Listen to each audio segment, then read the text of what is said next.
This is the Palin Update on Mama Grizzly Radio. I'm Kevin Scholla in the 3D Security and Training Academy studios. My sister Heather and her husband, they just built a service station that's now open for business, like millions of others who run small businesses.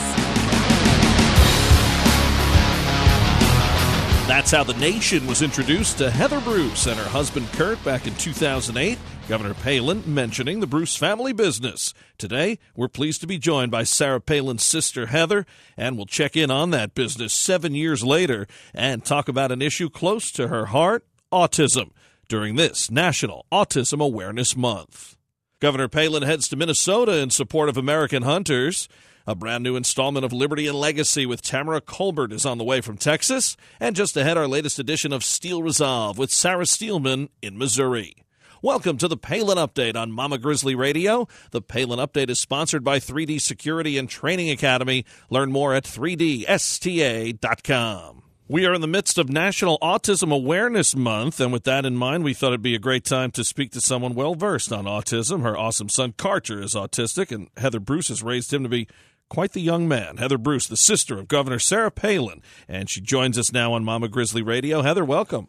Thanks for having me, Kevin. It's great to be part of your show tonight. As we mentioned, it is National Autism Awareness Month. Let's talk about autism and how it has affected your family. Sure.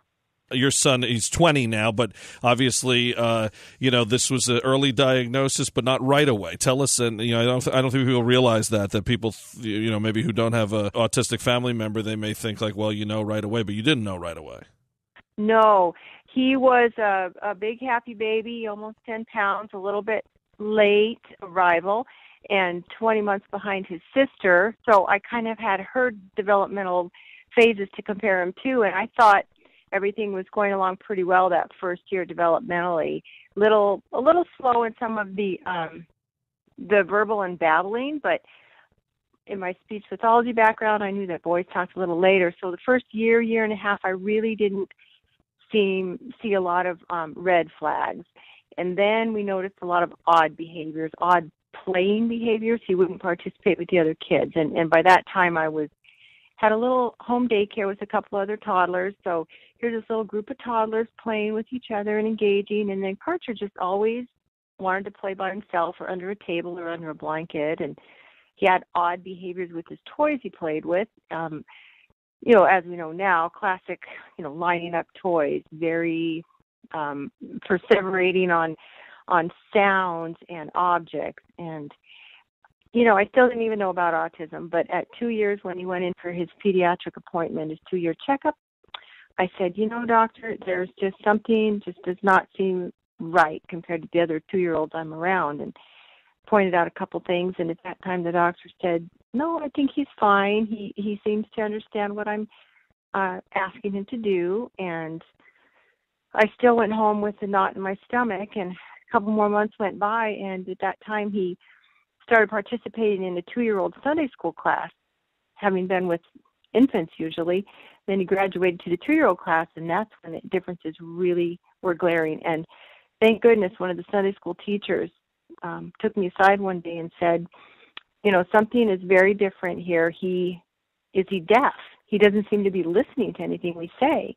And then I got really nervous and asked another friend of mine who was executive director of the ARC of Anchorage up here, and asked her to just sit down with him one day at my house. And she tried to engage him, and she said, I think he might have autism, and it would be a good idea if you get him tested. And she lined us up with a couple of specialists, and we got right in. So right before his 3rd birthday was the official diagnosis. And now looking back, we did miss perhaps a lot of red flags now 20 years later when things are a little more fine-tuned with diagnostic testing and things. But we got him intervention right away with a wonderful public preschool up here for kids with developmental disabilities. And it's been a pretty good road with a lot of challenges, but education-wise up here, I've been pretty pleased with the system here. But, it affects the family, and every family has their stories, a lot of similar stories, but I don't think we would change anything if we could. He's just a great, great young man, and real bright shining light in his family. Ask any member, and they all love him very much.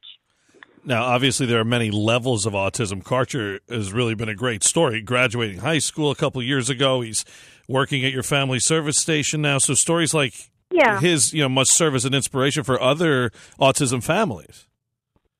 And, we're hoping that his story does, because it was actually, other family stories that inspired us. We got together with an autism support group early on, and that's where actually I learned most of my information.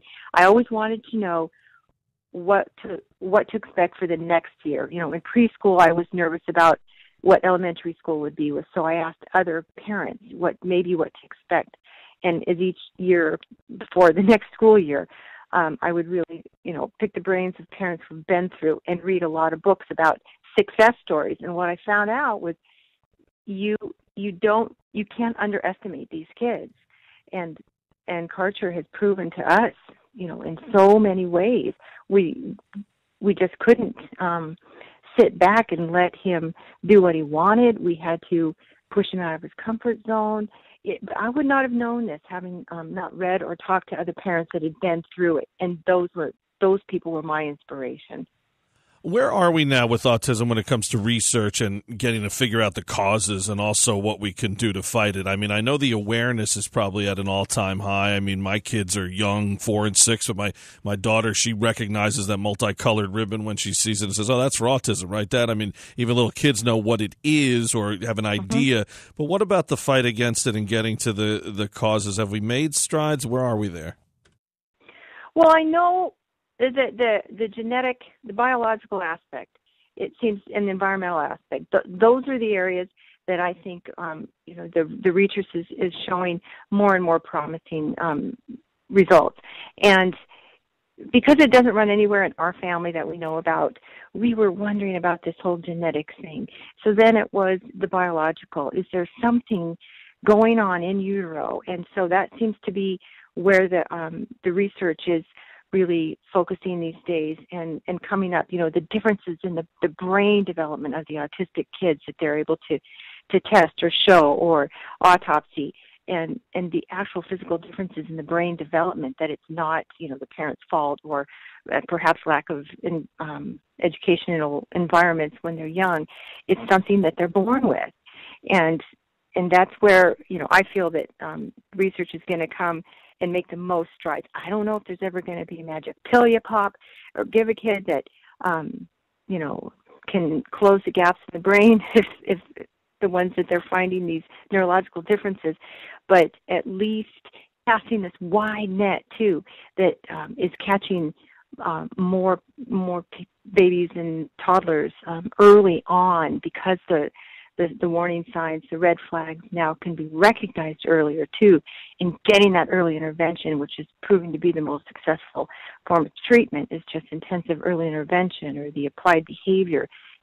That's what I've been trying to stay up on. It's tough, with jobs and families trying to also, do your own research, but it seems like they're coming farther and farther along.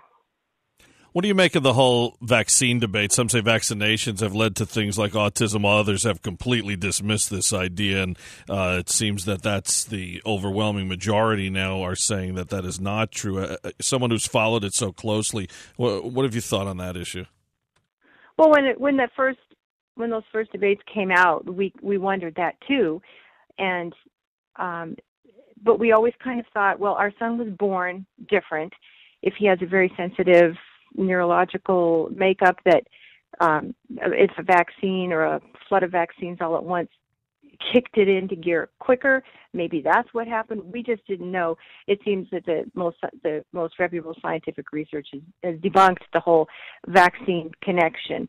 And my other kids were vaccinated the same rate as Karcher was, and kids in other countries that aren't vaccinated are autistic. And so I'm not of that camp, but it's definitely, well, I think it's something biological, but I don't believe that the ingredient in the vaccines is the one that caused the autism. The autism was probably there, and then flared. I don't know the right terminology, but I believe they were born autistic, and it just manifested itself when it did. Your background's impressive, and you've used your skills and knowledge to help so many. You have a degree in speech and hearing pathology you touched on a little bit earlier, and you're a special ed teacher assistant. And right now through a program called ACE, you're taking some students out to job sites to train and work on much more. Tell us who these students are and what you work on with them. Well, these students are kids in the Anchorage School District that have been through special ed and have left high school with an IEP, the Individualized Education Plan, and if they so choose, they and their parents or guardians, they can continue their secondary education through this alternative career education. So these kids are, in the ACE program, are higher level, cognitively delayed or disabled young adults, 18 to 21. At 22, they age out of our program, but this is all a free education. So we want them to acquire life skills and job skills that will help them in real life and at job sites. Ideally, they're going to leave our program with a resume of sorts that lists 3 or 4 different job sites that we take them to out in the community, that they've improved their social skills, communication skills. So we have a variety of disabled young adults, the high-level, high-functioning autism, the traumatic brain injured, FASD, which unfortunately Alaska leads the nation in. So we're seeing more of those. Some emotionally disturbed perhaps mixed in, learning disabilities mixed in. So it's a variety with 60 to 70 kids usually in our program. Great program. These kids probably leave with more job skills than some of your average, quote, normal high school graduates when they go out into the job world. So our goal is to get them out into society, and also with the cooperation of these businesses, which are wonderful.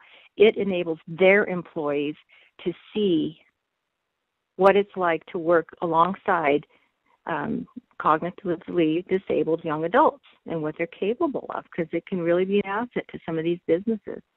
Not many people get mentioned in a convention speech, Heather, by a candidate running on a national ticket, but in 2008 you were mentioned by your sister, Governor Palin, as she accepted the GOP nomination for vice president. She talked about your efforts as small business owners. It's great to see the Palins, Heaths, and in your case the Bruce family being able to use some of the platforms of national recognition to bring awareness to big issues like autism, like Down syndrome, and countless other causes like ACE and others. It's one of the, I know there's been a lot of things that your families have to endure over these years, these attacks against your sister and family members, but the silver lining is, you've had this platform to help a lot of people. Oh, yeah, that is true. I have talked about the fact with some of my friends and acquaintances that I do try to stay out of the spotlight, but if I can help, I will. We're here on this earth to help others, and as much as I would like to just stay in my little cocoon, I do know that I have to branch out and help. And Sarah has been, a tremendous supporter of our causes and, our business, our family. So it's been great to have her on our side and looking out for the small guy even. So I can't say enough about that.